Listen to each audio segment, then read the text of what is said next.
Hello everyone, today we're going to be doing a small unboxing and I'm going to be doing the call outs to some VC channels that I didn't do on my tag, which I was supposed to, but I didn't because I couldn't get my act together. So here we go.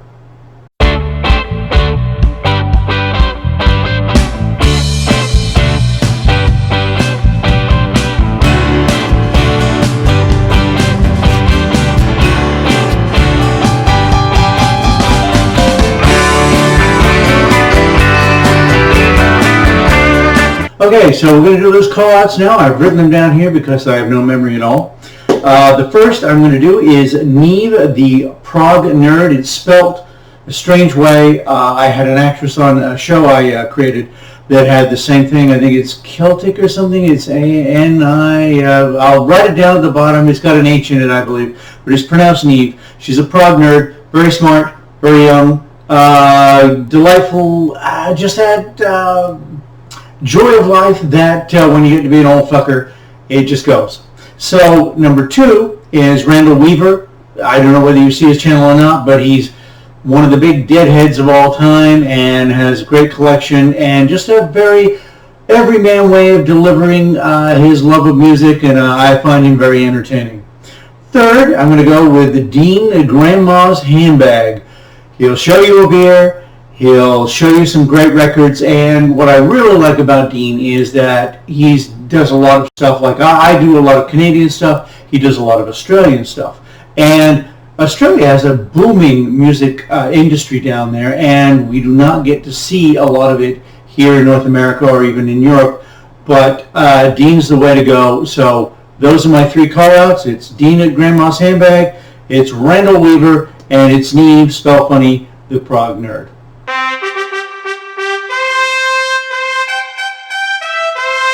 So part two is the unboxing, and I just got a bunch of records in by mail, and who doesn't these days? Remember those quaint times when we used to go to stores, and there would be people standing next to you, and you'd be squeezed into these stores, flipping through record bins and picking out those records. Oh gosh, whatever happened to those days?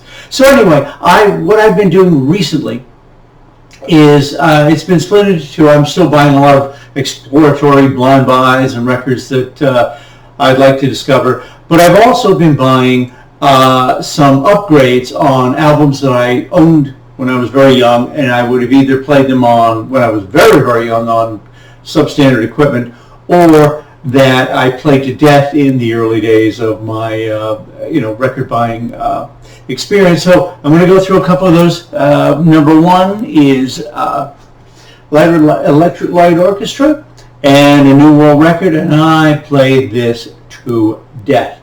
This has Telephone Line on it. It has Rock Area, Living Thing, a redo of Do Ya. This great album, if you can see it, there it is, backwards. Because of this whole mirror thing, and nobody yet has suggested how I can solve that. Thin Lizzy, Shades of a Blue Orphanage. I think I had a poor repress of this. I think this is 180, not sure, but a nice version. I do have I have copies of all these, and I'm sure my copy of this isn't that good. So who can not have Tommy? I have a nice, really heavy version of Tommy. And next is this is Weezer and the Black album.